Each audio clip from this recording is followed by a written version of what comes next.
네, 안녕하세요. 반갑습니다. 오이를 많이 드시는 것 같아요, 사람들이. 아, 더우니까 사실 오이만한 게 없거든요. 그 등산 갈 때 꼭 오이를 꼭 챙겨가잖아요. 아, 그쵸. 수분 보충. 그 오이에 대한 효능을 좀 많이 궁금해하세요. 오이요. 네. 대표적인 다이어트. 오이 자체는 중량 대비 칼로리가 엄청 낮아요. 수분이 많은 채소이기 때문에, 그리고 당도 거의 함유되어 있지 않고요. 섬유소 들어있고 수분이 대부분, 그리고 다른 것들이 다 비타민 C 같은 걸로 채워져 있어서 오이 다이어트 하시는 분들 꽤 많을 텐데, 여름에. 그 오이에 대해서 네. 그 피부 건강, 해독에도 좋다는 얘기가 있어요. 아, 사실은 수분을 충분히 섭취하는 게 해독에는 굉장히 중요한데, 맹물을 먹으라 그러면 많이 못 먹어요. 그런데 오이를 좋아하시고 사랑하시는 분들한테 오이를 뭐 하루에 2개 드세요? 3개 드세요? 어렵지 않게 드시거든요. 그러면서 수분을 또 충분히 받아들이게 되기도 하고, 그럼 자연스럽게 해독 효과, 뭐 붓기를 빼는 효과 같이 나타날 수 있죠. 다이어트로 연결되기도 하고요. 그러면 오이의 대표적인 효능 5가지만 좀 찍어서 얘기해 주세요. 5가지. 일단 붓기 제거. 왜 붓기 제거인가요? 충분한 수분. 아, 충분한 수분 때문에? 네, 그게 되게 중요해요. 그래서 뭔가 내가 뭐 물을 많이 마시라고 하는데 좀 맹물 먹기 힘들어요 하시는 분들 각자의 방법이 있으실 거예요. 예를 들면 뭐 레몬수를 드시는 분도 계실 테고, 보리차를 생수 대신 드시는 분도 계시고 다양할 텐데, 오이를 드셔도 돼요. 굉장히 충분한 수분을 공급받을 수 있는 채소에 해당해요. 그래서 붓기 제거 일단 중요하고요. 수분 공급에서 따라 나오는 해독작용, 해독작용. 뭐 거기에서부터 연결되는 다이어트. 그게 3대 효과라고 생각하는데요. 그리고 만약에 오이 껍질을 깨끗하게 세척해가지고 드실 수 있다면, 오이 껍질은 속보다 섬유소가 훨씬 많거든요.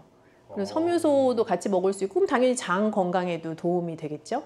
레몬수랑 보리차도 이렇게 비교를 해주셨어요. 네. 근데 제가 듣기로는 레몬수도 다이어트에 효능이 그렇게 좋다고 들었었는데, 오이랑 레몬수를 비교했을 때는 어느 게 좀 더 좋다고 볼 수 있을까요? 그런 비교하는 질문 많이 물어보시는데, 그게 제가 레몬수가 좋다, 뭐 오이가 좋다라고 사실은 딱 대답할 수는 없고요. 이거는 그렇게 생각하시면 돼요. 우리나라 사람들이 요즘 오이에 대해 불호인 분들이 많으세요, 꽤. 오이 안 드시는 분들은 뭐 토마토도 안 드시고 수박도 안 드시고 이제 그런 경우가 많은데, 오이 안 드시는 분들한테는 당연히 오이 먹으라 그래서 효과가 없겠죠? 그럼 본인의 방법을 찾는 거죠. 근데 나는 뭐 위장이 안 좋아, 위가 좀 예민하고 불편해 하시는 분들은 또 레몬수가 괜히 자극적일 수 있죠. 그래서 나한테 맞는 걸 찾아가시는 게 중요한 거죠. 좀 위장이 안 좋으신 분들은 그 레몬수 대신 오이로 다이어트를 하시는 게 좋고, 네, 그렇게 생각하실 수 있죠. 예, 만약에 오이 알러지나 오이를 좀 불호하시는 분들은 레몬수를 드시면서 또 다이어트 그럴 수 하시는. 있죠. 제가 듣기로는 그 체온 조절에도 도움이 된다고. 체온 조절이요. 근데 네. 보통 이제 여름에 막 덥고 무덥고, 아까 산에 가는 얘기도 하셨는데, 막 무더울 때 등산 가고 하면 굉장히 열이 빠르게 오른단 말이죠. 이제 그럴 때 예를 들어 이온 음료나 스포츠 음료 혹은 생수를 마셔서 내 몸의 체온을 급격하게 다운시키는 것보다는 오이처럼 약간 중화된 방법으로 체온을 조절하는 게 더 권장되기도 하거든요.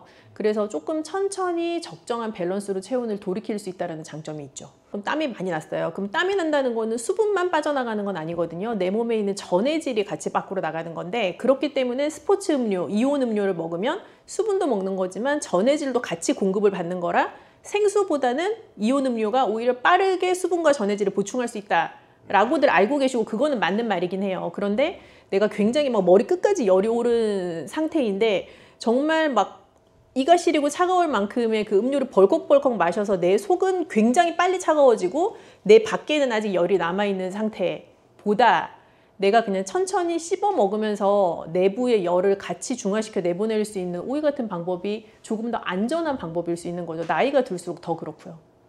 그렇게 되면 약간 심장마비나 그런 쪽으로도 볼 수 있는 건가요? 아주 심각하면 그럴 수 있겠죠. 오이 껍질에는 네. 혹시 어떤 효능이 있는지 좀 구체적으로 말씀해 주실 수 있어요? 오이 껍질이 더 진하고 오이 속은 좀 희끄무레하잖아요. 네네. 그래서 오이 껍질에 굉장히 영양소가 어떻게 보면 밀집되어 있는, 그 색깔로부터 오는 항산화 성분의 영양소가 밀집되어 있다고도 볼 수 있는데, 아마 고등학교, 중학교 시간, 생물 시간에 다 엽록소 뭐 이런 거 들어보셨을 거예요. 네. 그거 이제 클로로필이라고 부르는 건데요. 오이 껍질에는 클로로필이 굉장히 많아요. 그래서 농약 문제 때문에 이제 껍질을 보통 벗기고 요리를 하시기도 하고, 뭐 반쯤 벗기기도 하고 하시는데, 뭐 식초물이나 그런 데다가 담궈놨다가 하시게 되면은 너무 뾰족뾰족한 어떤 오이에 따라서 이 뾰족뾰족한 게 있기도 하잖아요. 그런 것만 잘 제거하시면 껍질 같이 섭취하시는 거 언제든지 권장드리죠. 오이 지금까지 얘기만 들었을 때 너무 좋은 것 같아요. 슈퍼푸드처럼 느껴지는데 오이와 함께 먹으면 안 되는 음식이 있을까요? 뜨거운 곳에 있을 때 혹은 내가 막 머리끝까지 열이 올랐을 때 나를 이렇게 좀 차갑게 진정시켜 줄 수 있는 거다라는 말씀 드렸는데, 그거를 조금만 반대로 생각해 보면 너무 찬 성질이 있는 식품이랑은 안 맞는 거예요. 예를 들면 오이랑 뭐 찬 우유를 벌컥벌컥 같이 먹는다거나, 상상만 해도 배가 아프지 않으세요? 그렇죠. 그렇게 먹는 건 별로 안 좋고, 오이랑 당근을 같이 먹는 게 무슨 치명적이어서 안 좋은 게 아니라 서로 가지고 있는 영양 성분 사이에 약간 상충이 일어날 수도 있어요. 그런데 내가 얘랑 얘를 같이 먹으니까 정말 내 몸에 별로야, 이렇게까지 느끼려면 한 트럭씩 먹어야 돼. 그렇게까지는 아니지만 어쨌든 영양 성분 상의 작용으로 봤을 때는 오이랑 당근을 같이 먹는 게 썩 뭐 좋은 밸런스는 아니다. 그 정도로 생각하셔도 될 것 같아요. 근데 이걸 어떻게 생각하셔야 되냐면, 이제 음식의 성질에 있어서 차다라고 하는 거는 음식 자체가 차갑다, 뭐 음식 자체가 뜨겁다, 그런 개념이라기보다는 내 몸에 들어왔을 때 찬 성질을 가지고 있다로 이해를 하셔야 되는데, 이제 말씀하신 것처럼 오이 냉국을 예를 들면 우리가 오이 냉국 만들 때는 식초도 들어가게 되고 뭐 미역 같은 재료도 같이 들어가고 양파 같은 것도 뭐 슬라이스해서 들어가기도 하고, 그래서 오이의 찬 성질을 보완해 줄 수 있는 다른 재료들이 같이 들어가요.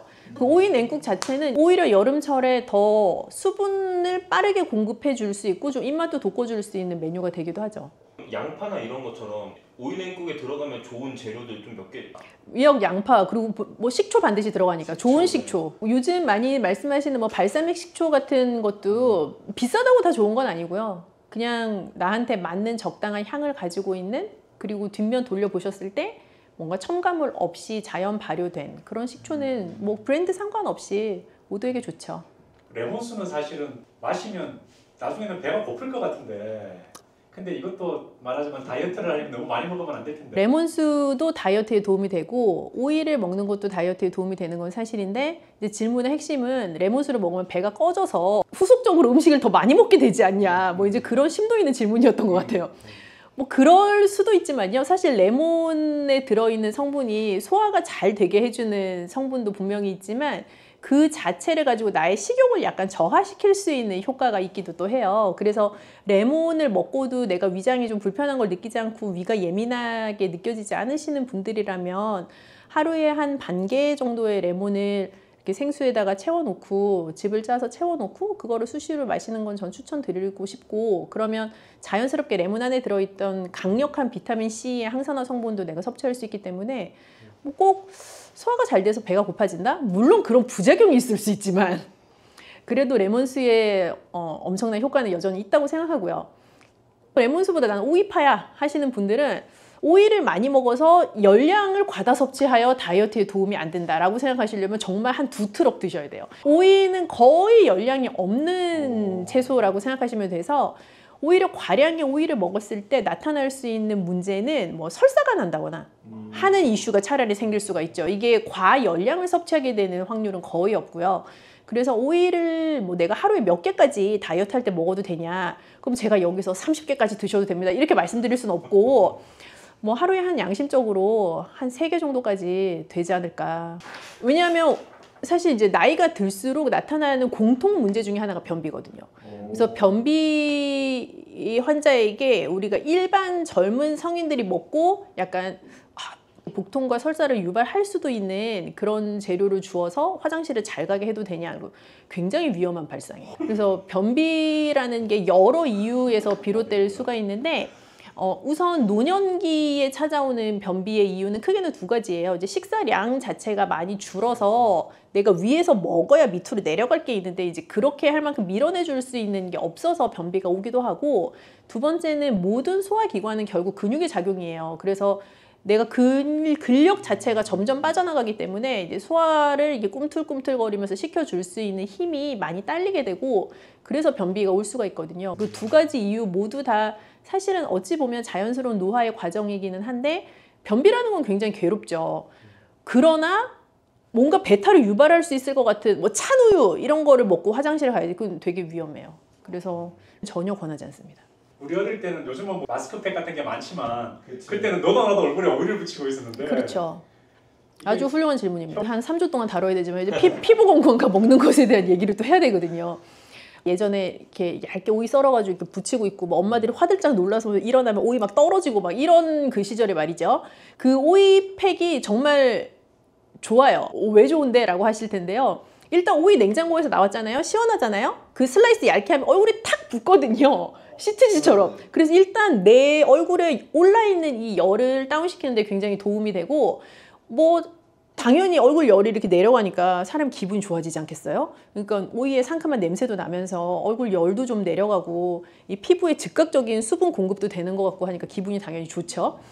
그래서 여러 이 마스크팩들도 보면 뭐 여기에 뭐 콜라겐이 들어있어요. 뭐 각종 비타민 C, 비타민 A가 들어있어요. 그런 류의 마스크팩들이 많은데 사실 다 들어보면 그 영양소란 말이죠. 그거를 내가 얼굴에 붙이고 있는 게 좋으냐? 내가 먹는 게 좋으냐라고 하면 단연코 2번입니다. 예를 들면 내가 콜라겐을 얼굴에 붙이는 게 좋냐? 뭐 콜라겐을 크림으로 바르는 게 좋냐? 아니면 콜라겐이 들어있는 음식을 먹는 게 좋냐라고 하면 노리는 효과는 같거든요. 내 피부에 콜라겐이 채워지기를 원하는 효과인 건데 내 얼굴에 붙이고 있다고 해가지고 그 콜라겐이 내 피부 밑에 콜라겐을 필요로 하는 곳까지 내려가는 건 아니에요. 근데 먹는 것도 결국에 어떻게 생각하면 마찬가지 아니야? 라고 생각하실 수 있지만 먹는 것은 피부에 붙이고 있는 것 대비해서는 훨씬 대사라는 과정이 있기 때문에 결국 내가 원하는 목표를 조금 더 잘 달성할 수 있게 하는데 도움이 되죠. 몸에 안 좋은 거를 안 먹는 게 더 빠를 수 있어요. 술, 탄 거, 뭐 기름진 거 뭐 이런 거. 그럼 박사님 붙이고 먹고 두 개 다 하시나 보네. 아, 저는 오일 좋아해요. 여름에 많이 먹는 재료 중에 하나예요. 팥을 이렇게 드시면 당뇨 사라지고 뱃살 쏙 빠져요. 여러분, 겨울에 동지가 되면 우리가 무엇을 먹나요? 바로 팥죽이죠. 또 겨울 간식으로 이 팥이 들어간 붕어빵, 호빵 같은 간식도 자주 먹는데요. 이 팥과 함께 먹으면 보약과 같은 효과를 만들 수 있는 식품들도 있고 또 잘못 먹으면 오히려 건강에 마이너스가 되는 음식도 있습니다. 그래서 오늘은 이 팥의 효능 8가지와 드실 때 주의할 점, 그리고 함께 드시면 좋은 음식 4가지에 대해 알려드리겠습니다. 팥하면 생각나는 음식이 있으신가요? 저는 사람들이 평소에 팥을 많이 안 먹는다고 생각했는데 의외로 팥이 들어간 음식이 많이 있더라고요. 대표적인 음식은 시루떡이 있고요. 겨울에 간식으로 많이 먹는 붕어빵, 또 제과점에서 사 먹는 빵들에도 팥이 많이 들어있습니다. 여름엔 팥빙수도 많이 먹고요. 겨울엔 팥죽도 종종 먹게 됩니다. 자,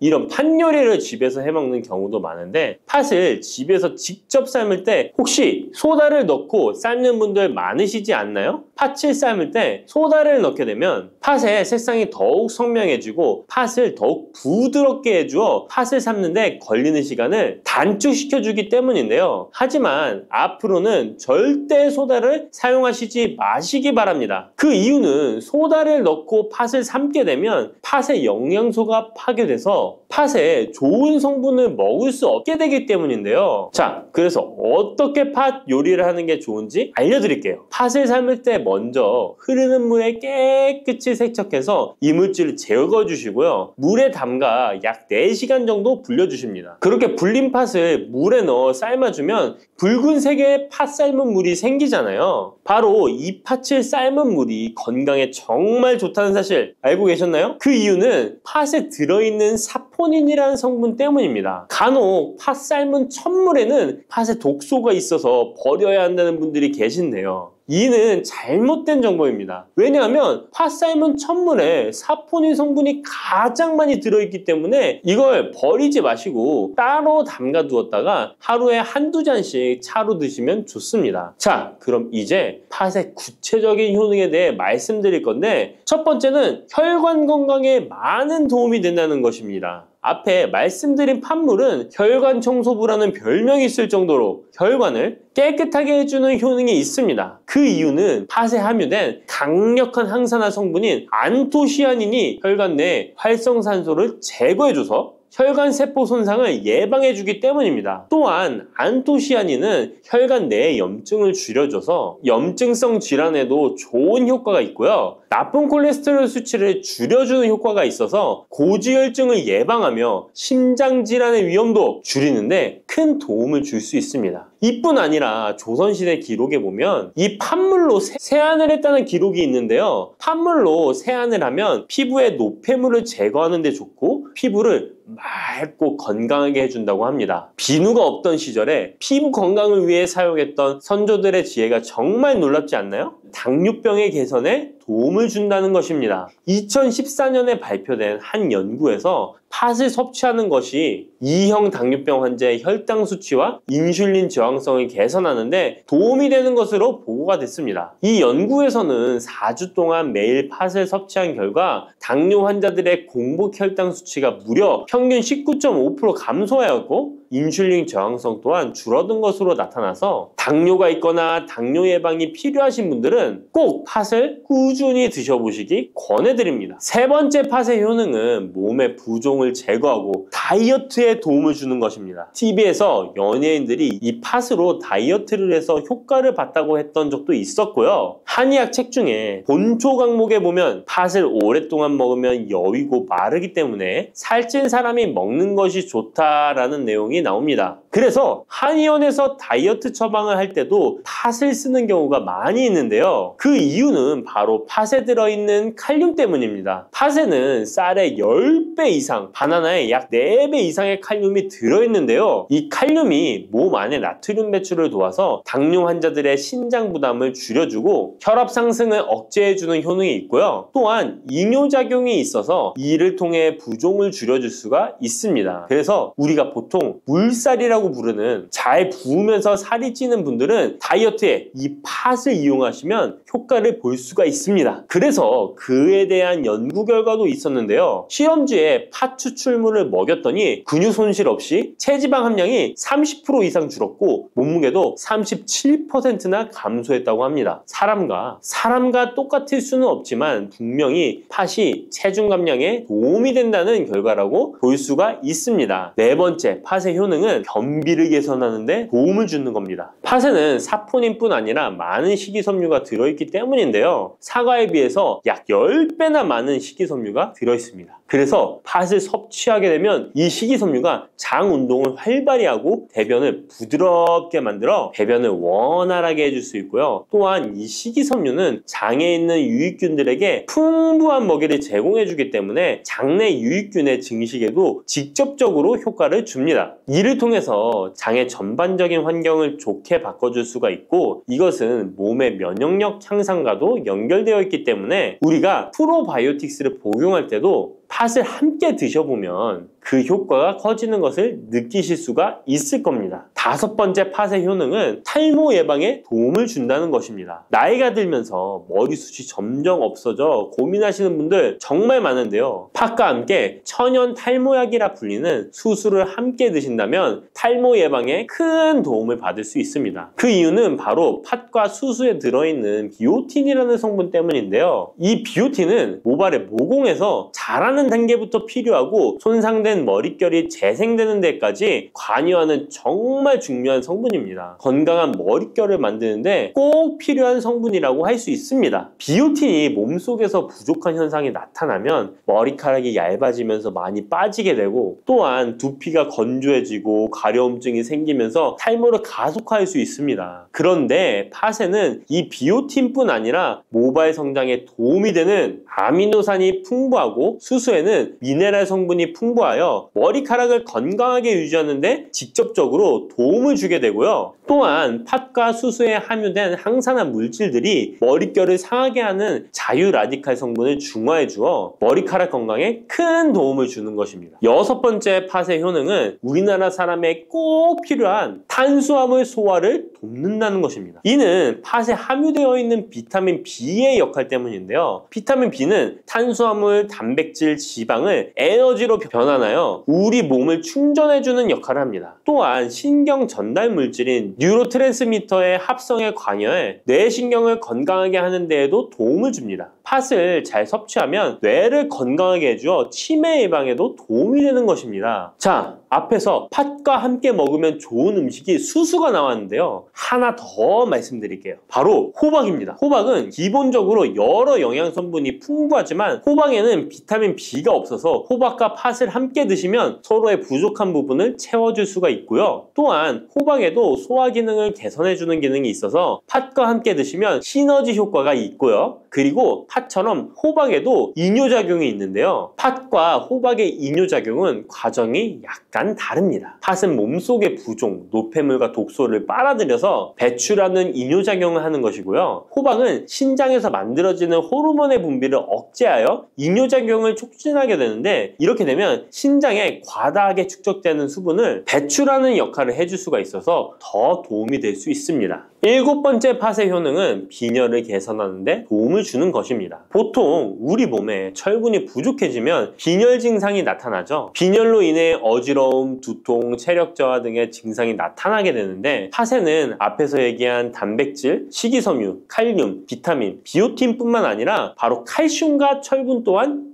풍부합니다. 팥에 함유된 철분의 함량이 우유의 약 100배나 된다는 사실 알고 계셨나요? 그래서 팥을 드시면 철분 부족으로 인한 빈혈을 개선하는데 도움이 되기 때문에 빈혈 있으신 분들은 꼭 기억하시면 좋겠습니다. 8번째 팥의 효능은 스트레스를 줄여주는데 도움을 준다는 것입니다. 팥에 함유된 비타민 B가 신경계를 안정화시켜주는 효과가 있어서 스트레스로 오는 증상들을 줄여줄 수가 있고요. 또 팥에는 마그네슘의 함량도 높은데요. 마그네슘 또한 신체의 스트레스 반응을 조절하는 데 중요한 역할을 합니다. 팥 속에 들어있는 마그네슘을 통해서 스트레스로부터 몸이 회복되는 데 도움을 받을 수가 있습니다. 그리고 팥에는 복합탄수화물도 풍부한데요. 복합탄수화물은 천천히 소화되어 급격한 혈당 상승을 방지하고 일정한 에너지 공급을 유지하는 데 도움이 됩니다. 이는 스트레스 상황에서도 안정적인 에너지 공급을 유지할 수 있게 해줘서 스트레스를 관리하는 데 도움이 될 수 있습니다. 이렇게 좋은 팥도 드실 때 주의사항이 있는데요. 과하게 많이 드시면 이뇨작용 때문에 몸에 무리를 줄 수 있는데요. 이를 방지할 수 있는 방법이 있습니다. 바로 찹쌀과 함께 드시는 겁니다. 팥죽을 끓일 때 찹쌀을 넣어 함께 죽을 만드는 경우도 있고 쫄깃쫄깃한 찹쌀로 경단, 새알을 만들어 넣어 먹는 경우도 있죠. 선조들의 지혜가 정말 놀라운데요. 이렇게 찹쌀과 팥을 함께 드시면 팥 때문에 몸 안에 수분이 과하게 빠져나가는 것을 찹쌀이 막아줘서 문제가 생기지 않게 해주는 것입니다. 그리고 다른 주의사항은 팥의 찬 성질인데요. 그래서 장이 좋지 않은 분들이 팥물을 많이 드시게 되면 소화불량, 복부팽만, 복부 통증을 일으킬 수 있으니까 주의하셔서 조금씩 드셔보시는 게 좋고요. 만약에 이런 점이 불편한 경우에는 생강과 함께 드시면 그 불편함을 줄일 수가 있습니다. 생강의 따뜻한 기운이 팥의 차가운 기운을 중화시켜줘서 장에 무리를 덜 주게 되고요. 그리고 팥에는 항암 효과가 뛰어난 안토시아닌이 풍부한데 생강에도 생강의 매운맛을 내는 진저롤과 쇼가올 성분이 몸속의 발암물질을 제거해주는 효과가 있어서 함께 드시면 상승 효과를 볼 수가 있습니다. 그리고 이때 생강을 쪄서 말려서 드시면 이런 효과가 약 10배 정도 증가된다고 하니까 꼭 기억하시면 좋겠습니다. 들깨를 이렇게 드시면 당뇨와 혈당이 싹 사라지고 치매도 예방할 수 있어요. 들기름, 들깨하면 무엇이 생각나시나요?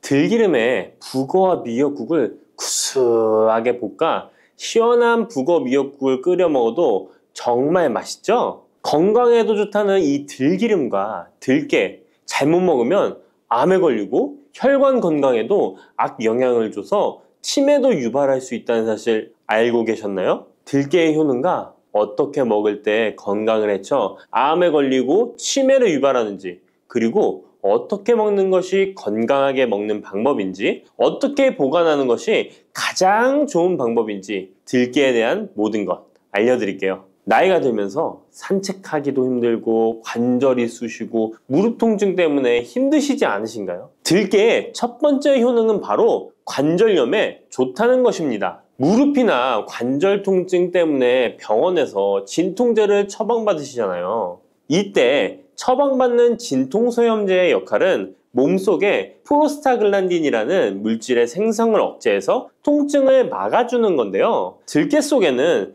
식물성 오메가3 지방산인 알파리놀렌산이 함유되어 있는데 이는 체내에서 염증을 일으키는 프로스타글란딘의 생성을 억제하는 데 아주 좋은 효능을 발휘합니다. 우리가 오메가3를 먹는 이유 중에 하나도 혈관 건강이나 피를 맑게 해준다 등의 역할도 있지만 몸속에 미세 염증을 잡아주는 역할도 있어 드시는 분들이 정말 많은데요. 들깨가 바로 이런 염증 유발물질을 억제해줘서 진통 역할을 한다는 것이에요. 그리고 들깨의 두 번째 효능은 바로 뼈 건강에 도움을 준다는 것입니다. 들깨는 관절염과 무릎 통증을 완화시켜주는 성분이 들어있을 뿐만 아니라 바로 뼈 건강에도 도움을 주는 식품인데요. 바로 칼슘 함량이 높기 때문입니다. 들깨의 100g에는 390mg 정도 되는 칼슘이 함유되어 있어 뼈 건강에 아주 도움을 줄 수 있는 좋은 식품이기도 합니다. 그래서 뼈 건강에 아주 도움을 줄 수 있는 좋은 식품이기도 합니다. 그래서 들깨를 꾸준히 섭취하면 골다공증 예방에도 참 좋은데요. 골다공증은 중년 이후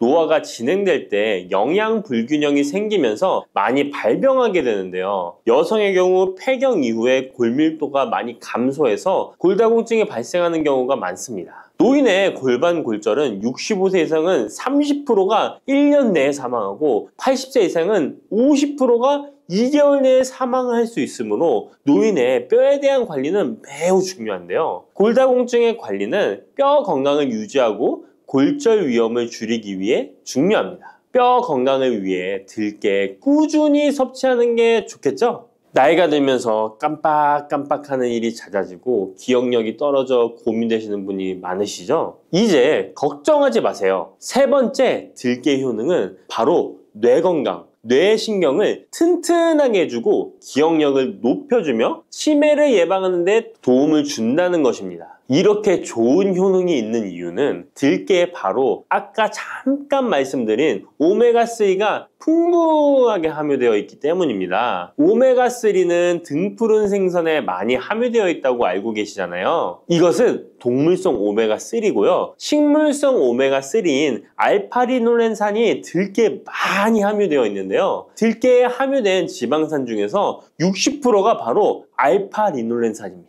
이 알파리놀렌산은 뇌신경 보호에 탁월한 효과가 있는데요. 어떻게 뇌신경을 보호하느냐? 뇌신경에 염증을 일으켜 망가뜨리는 사이토카인이라는 물질이 있는데요. 이런 사이토카인 물질의 분비를 감소시키고요. 또 알츠하이머 치매 환자의 뇌에 많이 발견되는 비정상적인 단백질인 베타 아밀로이드도 바로 이 알파리놀렌산이 감소시키기 때문입니다. 참치에 많이 함유되어 있다는 DHA 들어보셨죠? DHA가 바로 대표적인 뇌기능 강화 물질인데요. 이 DHA가 기억을 높이는 데 도움을 주고 학습 능력 또한 좋게 하는데요. 이 DH는 체내에 합성되지 않아 식품으로 섭취를 해야 합니다. 들깨에 함유된 알파리놀렌산이 흡수될 때 바로 이 DHA로 전환이 됩니다. 어린이 전용 오메가3 같은 경우도 성인보다는 EPA보다 DHA 함유량이 높은 영양제도 많죠? 들깨가 뇌신경, 뇌 건강에 좋은 이유가 바로 이겁니다. 네 번째 들깨의 효능은 심장을 건강하게 하고 뇌혈관의 노화를 막아주는데 도움을 준다는 것입니다. 알파리놀렌산이 체내에 흡수될 때 DHA로 변환된다고 했잖아요. 그뿐 아니라 바로 EPA로도 변환이 되는데요. 이 EPA가 어떤 역할을 하냐면 바로 혈소판 응집을 억제해 혈관에 혈전이 생기는 것을 방지하는 효능이 있습니다. 그리고 혈관을 튼튼하게 하는 효능과 혈액의 중성지방과 나쁜 콜레스테롤인 LDL을 낮추고 좋은 콜레스테롤인 HDL을 높여주는 역할도 합니다. 미국의 심장협회에서는 허혈성 뇌졸중, 심장마비로 인한 돌연사, 관상동맥 질환 등의 위험을 감소시키기 위해 매주 1에서 2회 이상 오메가3 지방산이 풍부한 등푸른 생선을 섭취하는 것이 도움을 준다고 발표했습니다. 그런데 이 오메가3 지방산의 함량을 살펴보면 100g당 오메가3 지방산의 함량이 연어에는 11.5g, 고등어에는 9.9g, 들깨에는 무려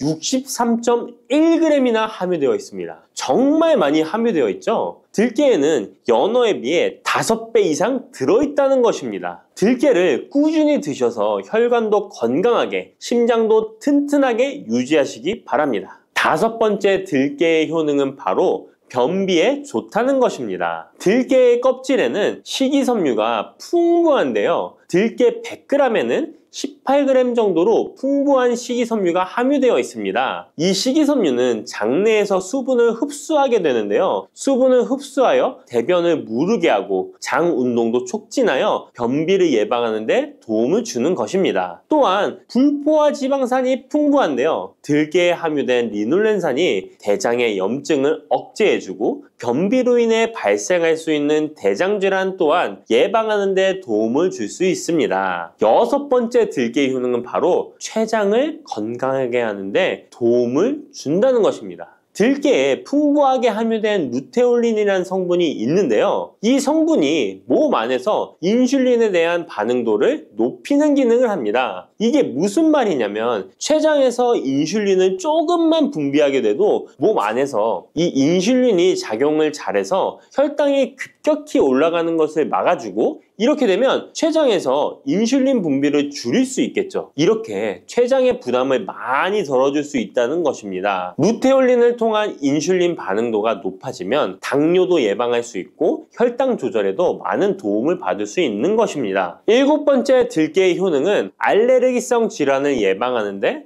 도움을 주는 것입니다. 들깨에 오메가3 지방산이 많이 함유되어 있다고 했잖아요. 이 오메가3 지방산이 염증을 억제하고 면역력을 강화시키는 효과가 있어서 알레르기 증상을 예방하고 완화시키는데 도움을 줄 수 있는 것입니다. 그리고 또 비타민 E가 풍부하게 함유되어 있는데요. 비타민 E는 항산화 작용에 뛰어나고 알레르기 반응을 일으키는 물질인 히스타민의 분비를 억제하는 효과가 있습니다. 알레르기에 처방받는 항히스타민제와 비슷한 기전이라고도 어찌 보면 볼 수 있겠죠. 8번째 들깨의 효능은 빈혈에 좋다는 것입니다. 들깨 100g에는 철분이 약 14mg 정도로 함유되어 있는데요. 이는 시금치의 약 2배에 해당됩니다. 시금치보다도 철분 함량이 높아 빈혈에 도움을 줄 수 있는 것이고 그뿐만 아니라 들깨에 함유된 비타민 B1, 2는 조혈작용을 도와주는데요. 조혈작용이란 혈액 속의 혈구를 만들어내는 과정을 말합니다. 빈혈이 있는 분들이 들깨를 꾸준히 드신다면 빈혈을 개선하는 데 많은 도움을 받을 수 있는 것이죠. 자, 그런데 이렇게 좋은 들깨도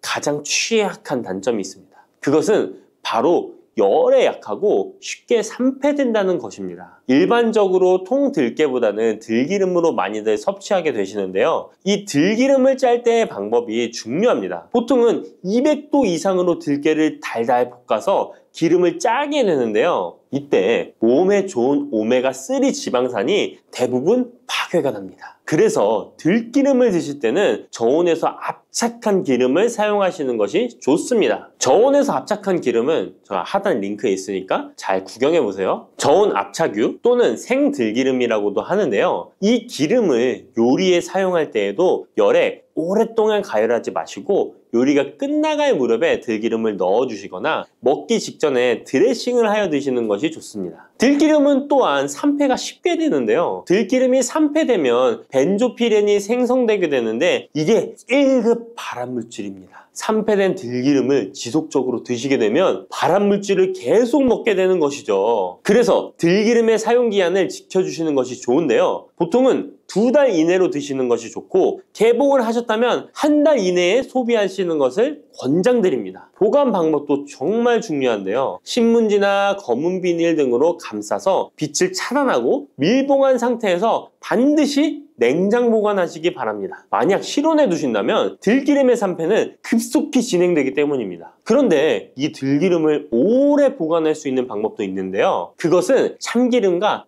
섞어서 보관하시는 것입니다. 참기름에는 비타민 E와 세사몰이라는 성분이 있는데요. 이 성분이 산패를 막아주는 데 도움을 줍니다. 이 세사몰이라는 성분은 참기름을 고온에 볶거나 기름을 짜는 과정에서 생성되는 물질인데요. 이 때문에 다른 기름에 비해 참기름이 산패가 느리고 지속성이 좋은 것이죠. 그래서 들기름과 참기름을 7:3 또는 8:2 정도로 섞어서 보관하시면 조금 더 오래 보관하실 수 있습니다.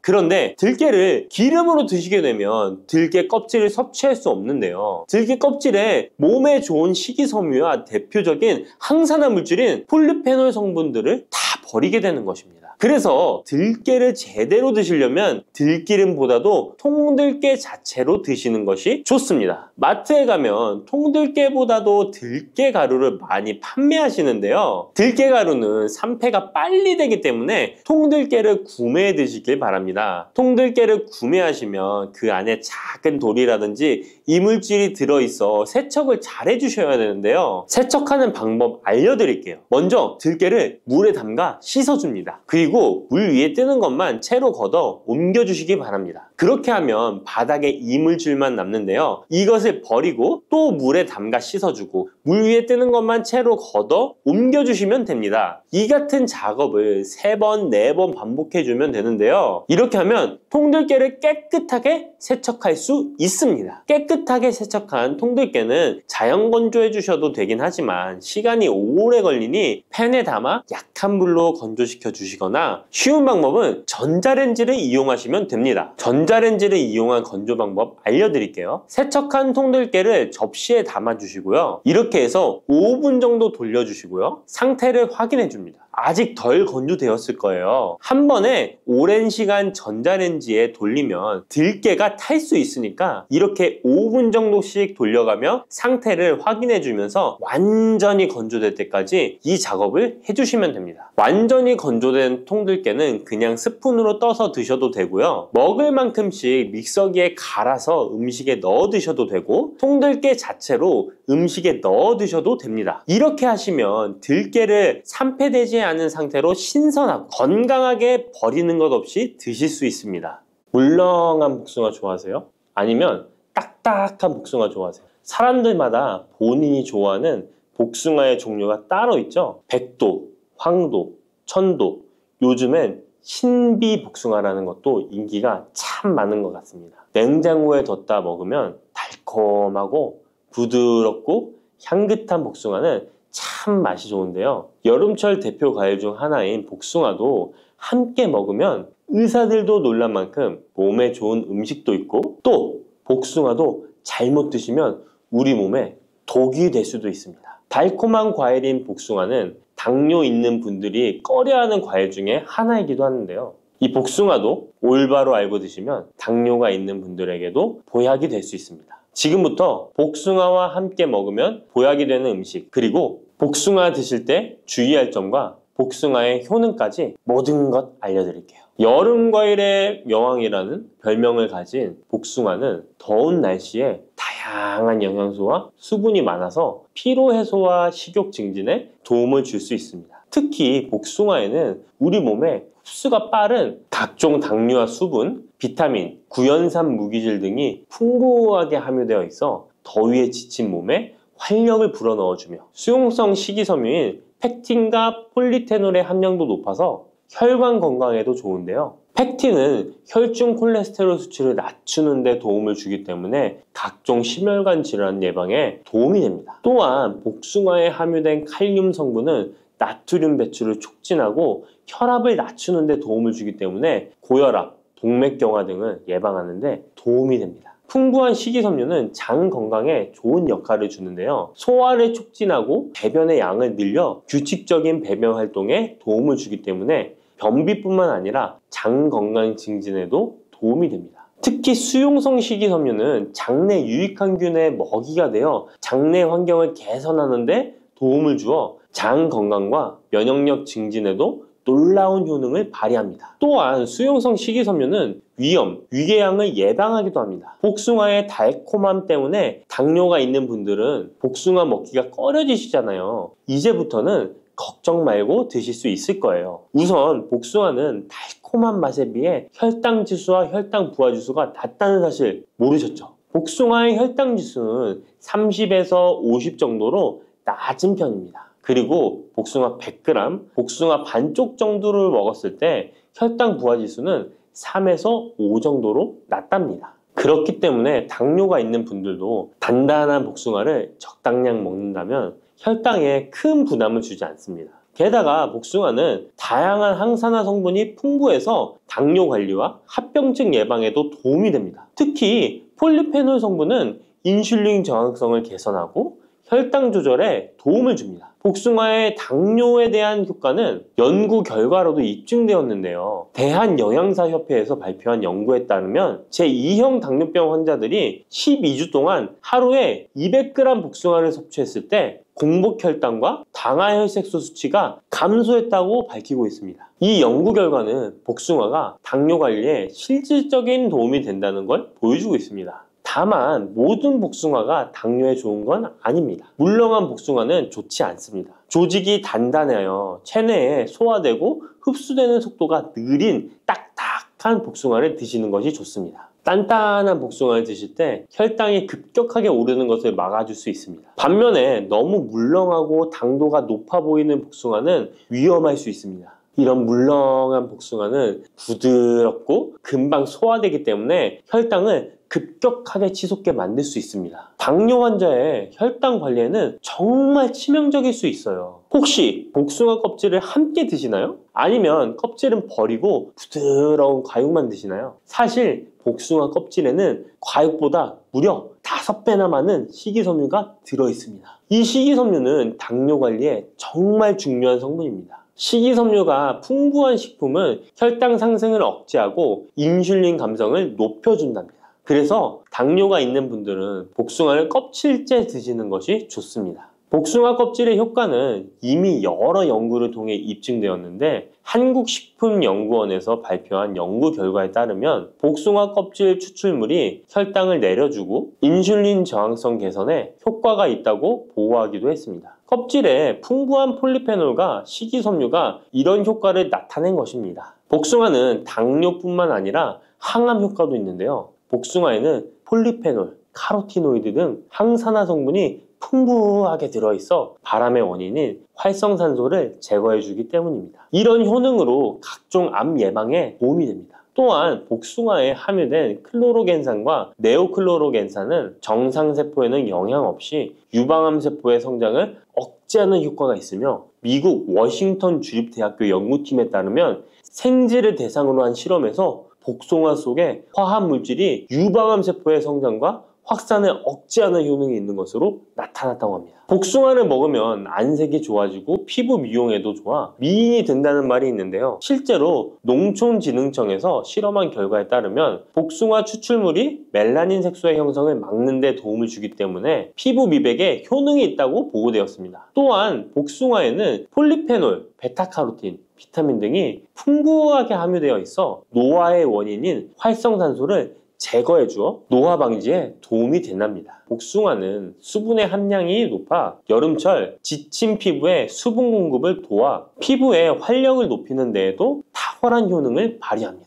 또한 복숭아는 신경을 안정시켜주는데 도움이 됩니다. 성분이 들어있어 불면증, 불안감 등을 줄여주고 풍부한 마그네슘은 스트레스와 불안 해소를 돕고 과도한 흥분으로부터 신경계를 진정시켜주는 효과가 있습니다. 복숭아에 들어있는 구연산, 아스파라긴산, 글루타민 등은 스트레스를 줄이는 데 도움을 주기 때문에 잠자리에 들기 전 복숭아를 먹으면 여름철 불면증 해소에도 도움이 됩니다. 이렇게 좋은 복숭아도 함께 먹으면 시너지가 폭발해 보약이 되는 음식들이 있습니다. 아몬드, 호두와 같은 견과류에는 불포화 지방산이 매우 풍부합니다. 이 불포화 지방산이 인슐린 감수성을 높이고 혈당을 안정시켜 주는데 여기에 복숭아의 폴리페놀이 더해지면 혈당 조절 효과는 높아지게 됩니다. 달콤한 복숭아와 고소한 견과류를 함께 드시면 당뇨 예방과 당뇨 관리에 최고인 것이죠. 그리고 많은 분들이 요거트에는 유산균이 풍부해 장 건강에 도움이 된다는 걸 알고 계실 거예요. 여기에도 복숭아를 함께 드시면 그 효과가 2배로 늘어나는데요. 복숭아에 들어있는 폴리페놀이 유산균의 활성을 높여주는데요. 이렇게 되면 장내 환경이 좋아져 인슐린 저항성도 개선되고 혈당 조절도 쉬워집니다. 계피는 인슐린 저항성을 개선하는 것으로 잘 알려져 있습니다.